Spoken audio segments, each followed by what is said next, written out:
Bonjour à toutes et à tous, bienvenue dans cette édition d'information de la mi-journée sur TV Vendée en ce mardi 11 février. On commence ce journal au Poiré sur Vie chez les Marionneaux. Comme beaucoup d'éleveurs, ils préparent leurs animaux au Salon de l'Agriculture qui commence dans une dizaine de jours, le 22 février. Alors, Sergent, un taureau reproducteur charolais a droit à une mise en beauté régulière, douche fréquente, alimentation et confort optimisé, une préparation de champion pour celui qui avait fini deuxième de sa catégorie à Paris l'année dernière. Mais cette fois-ci, il est en réserve. Pas de quoi décourager ses éleveurs. Un reportage de Grégoire de Châtillon. C'est le moment de la douche pour ce beau bébé. Sergent est un taureau de 4 ans qui affiche un poids de 1600 kg. Depuis le mois de septembre dernier, il est nettoyé tous les 15 jours, comme ça, à l'eau et au pec citron, idéal pour dégraisser le poil. La queue, sans surprise, c'est la partie la plus difficile à décrasser. La bouse ou la terre se colle dans les poils et font des espèces de nœuds comme dans les cheveux on peut avoir ou des choses comme ça, et sauf qu'il y a de la terre ou de la bouse emmêlée avec, donc il faut prendre patience et démêler petit à petit. Cette bête de concours, arrivée deuxième de sa catégorie charolais l'année dernière à Paris, est quoi qu'il arrive, préparée comme un champion pour le Salon de l'Agriculture. Eh bien aujourd'hui en fait Sergent est réserve, donc réserve c'est comme le premier remplaçant d'une équipe. En effet, cette année, Sergent ne fait pas partie de la première sélection de sa race pour le salon, mais tout est possible pour le charolais. Aujourd'hui, vu que Sergent est réserve, il peut être appelé. Donc, malheureusement, pour un autre, par exemple, un taureau qui boite ou qui a un problème. Il y a quelques années, on m'a rappelé cette anecdote, il y avait une vache qui était réserve et qui a fini championne à Paris cette année-là. Ils sont aux petits soins pour lui, un peu comme pour un athlète en attente du sésame pour les Jeux Olympiques. Sergent et son staff n'apprendront qu'au dernier moment si le Salon international de l'agriculture à Paris leur est ouvert cette année. Les changements politiques se concrétisent au Sables d'Olonne. Nicolas Sénéchaud a été élu premier adjoint au maire lors du conseil municipal d'hier soir.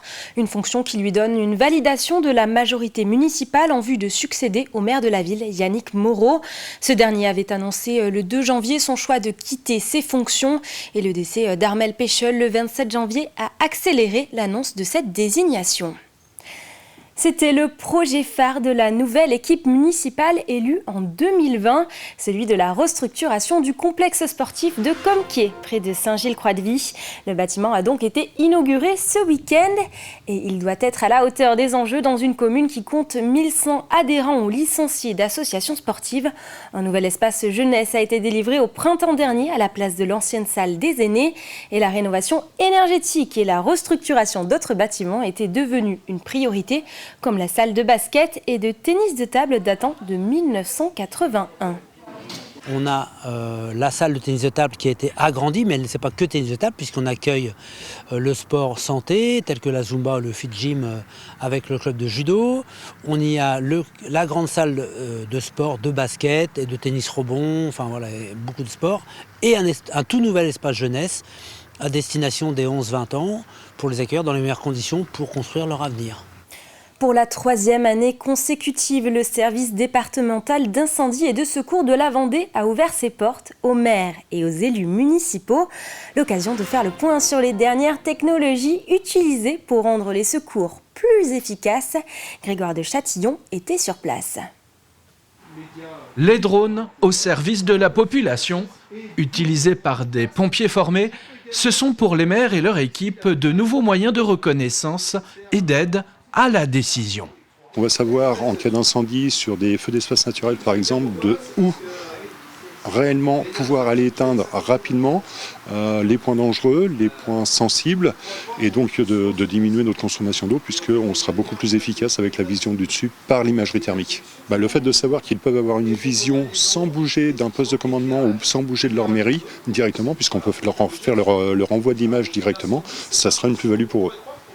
Ici, par exemple, avec une démonstration de largage de bouée, le drone peut sauver de la noyade un peu plus loin, dans d'autres ateliers.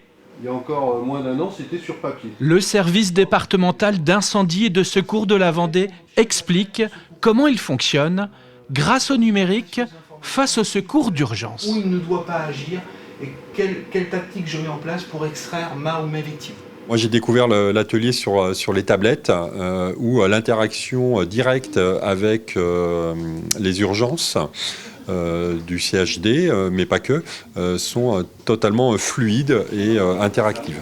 Bien évidemment, à travers cette journée, c'est l'occasion de les rencontrer et de leur montrer les évolutions, nos évolutions technologiques, l'évolution numérique que nous suivons nous également et qui impacte l'organisation des secours.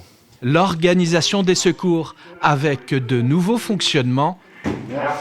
Être à la page quand on est maire, c'est toujours mieux afin de ne pas se laisser surprendre. C'est primordial, bien évidemment, oui. Le maire est directeur des opérations de secours. Il a un commandant des opérations de secours qui, lui, est pompier. Donc il y a une nécessité de proximité impérative. Sur le terrain opérationnel, le SDIS est en lien quotidien avec les mairies. Pour les représentants de ces communes venus passer la matinée sur place, à l'état-major des pompiers de Vendée, cela ne peut être que positif pour mieux comprendre leur fonctionnement. Et enfin, 26 lycéens candidats ont participé il y a quelques jours à un concours d'éloquence. La finale de Bien parler organisée pour la première fois dans l'hémicycle du conseil départemental. Cette année, les candidats ont présenté leurs arguments sur une phrase de Voltaire. La discorde est le plus grand mal du genre humain et la tolérance en est le seul remède. Alors nous avons bien sûr une grille d'évaluation et nous nous attachons surtout à l'implication du jeune dans ce qu'il exprime, la réflexion qu'il a eue sur le sujet et sa volonté de nous convaincre. C'est ça qui nous importe. Il ne s'agit pas de faire une expression théâtrale, il s'agit vraiment d'être soi et d'exprimer ce que l'on pense. C'est une première dans l'hémicycle et c'est une première en public, donc nous sommes absolument ravis pour les candidats que ça se déroule dans l'hémicycle du conseil du département, puisque c'est une finale départementale. Et c'est la fin de cette édition, merci de l'avoir suivi.